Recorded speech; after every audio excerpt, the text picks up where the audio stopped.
ফলে মুসলমানরা আছে বলে আপনারা হিন্দু আছেন। যেই মুসলমানরা এখান থেকে চলে যাবে তখন আপনারা উচ্চবর্ণ নিম্নবর্ণ হবেন, দলিত আদিবাসী হবেন। উত্তরপ্রদেশ থেকে শুরু করে যেভাবে দলিত আদিবাসী কন্যাদের মন্দিরে ধর্ষণ করছে, দলিত আদিবাসী থেকে শুরু করে সকলেই কিন্তু নিরাপত্তায় ভুগবেন। কেন এদের যে গীতার মধ্যে নিম্নবর্ণের মানুষদের কোনো মর্যাদা দেওয়া হয়নি। ফলে মুসলমানরা থাকলে আপনাদের ভালো, মুসলমান না থাকলে আপনাদের বিপদ আছে বলে আমরা মনে করি। আমরা ভারতবর্ষে যারা মূল নিবাসী সংখ্যালঘুরা, আমরা ভারতবর্ষকে সম্মান জানাই, ভারতবর্ষের সংবিধানকে সম্মান জানাই। আর যারা আজকের মৌলানা মৌলবী সংবিধান কোরআন নিয়ে যারা কথাবার্তা বলছে, যারা হচ্ছে ব্রিটিশদের দালালি করেছিল এদের পূর্বপুরুষরা, সে নাথুরাম গডস, সেই সাভারকারের উত্তরসূরি ওরা। ফলে ওরা যত মুসলমান করবে ততই ওদের ভোট ব্যাংকে লাভ হবে। আর আমরা আপনাদের মাধ্যমে সংখ্যাগুরু হিন্দু সম্প্রদায়ের ভাইদেরকে বলবো যে ওদের কোনো পাত্তা দেবেন না। ওরা ভোট এলে হিন্দু করে, ভোট চলে গেলে তখন আপনাদের মন্দিরে ঢুকতে দেবে না, ধর্মগ্রন্থ পাঠ করতে দেবে না, কোনো ব্রাহ্মণের মেয়েকে আপনাদের দলিত আদিবাসীদের বিয়েও করতে দেবে না। দেখুন, আজকের তো আমাদের বাৎসরিক প্রোগ্রাম ছিল। বাৎসরিক প্রোগ্রামটা আমরা মুসাবাকাতুল কোরআন হিসাবে আমরা প্রোগ্রাম শুরু করেছি। গত বছর হয়েছিল, এবারও হয়েছে। বাংলা থেকে এবং বিভিন্ন ডিস্ট্রিক্ট থেকে প্রতিযোগীরা অংশগ্রহণ করেছিলেন, সেখানে তাদের পুরস্কারও দেওয়া হয়েছে।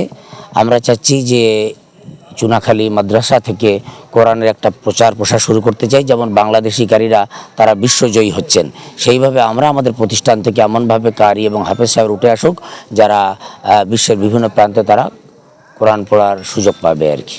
আচ্ছা, দেখলাম আপনার মাদ্রাসা থেকে 7 জন ছেলে এখান থেকে ফারেক হয়েছে। আমরা একটা 5 বছরের কোর্স করেছি, এখানে মিশকাত পর্যন্ত পড়া হচ্ছে। এই বাচ্চাগুলো রাজ্য এবং দেশের বিভিন্ন জায়গায় গিয়ে তারা দাওরায়ে হাদিস বা বুখারী শরীফ কোর্স কমপ্লিট করে মাওলানা ডিগ্রি অর্জন করবে।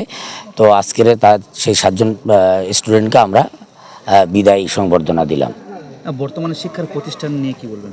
ব্যাস, আমরা চাই আধুনিক শিক্ষার পাশাপাশি ধর্মশিক্ষার পাশাপাশি আধুনিক শিক্ষা, এই দুই শিক্ষার সমন্বয় আমাদের খুবই দরকার। আমাদের ধর্ম সূচনা হয়েছিল এডুকেশন দিয়ে, কিন্তু আমরাই এখন এডুকেশন থেকে পিছিয়ে।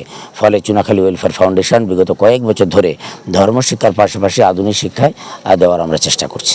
কেউ এই মাদ্রাসা শিক্ষা নিয়ে প্রশ্ন তুলছেন। আসলে দেখুন, তারা ভারতবর্ষের ইতিহাস তারা জানে না। এই ভারতবর্ষের স্বাধীনতার সূচনা হয়েছিল মাদ্রাসা থেকেই। দারুল দেওবন্দ কোনো মাদ্রাসা ছিল না, ওটা ছিল ব্রিটিশদের বিরুদ্ধে আন্দোলন করার একটা ছাউনি হিসাবে ছিল। ফলে আমাদের আলেম ওলামারা তারা ব্রিটিশদের বিরুদ্ধে লড়াই করেছে এবং দেশকে তারা স্বাধীন করেছে। আজকের যারা মাদ্রাসা মৌলানা এদের বিরুদ্ধে যারা আঙুল তুলছে, এরা অ্যাকচুয়ালি ভারতবর্ষের নাগরিক বলে আমরা মনে করি না।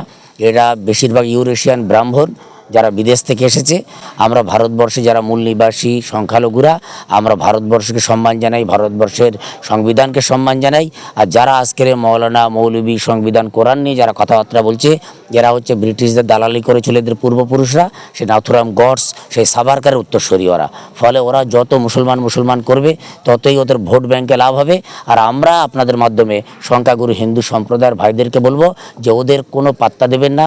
ওরা ভোট এলে হিন্দু করে, ভোট চলে গেলে তখন আপনাদের মন্দিরে ঢুকতে দেবে না, ধর্মগ্রন্থ পাঠ করতে দেবে না, কোনো ব্রাহ্মণের মেয়েকে আপনাদের দলিত আদিবাসীদের বিয়েও করতে দেবে না।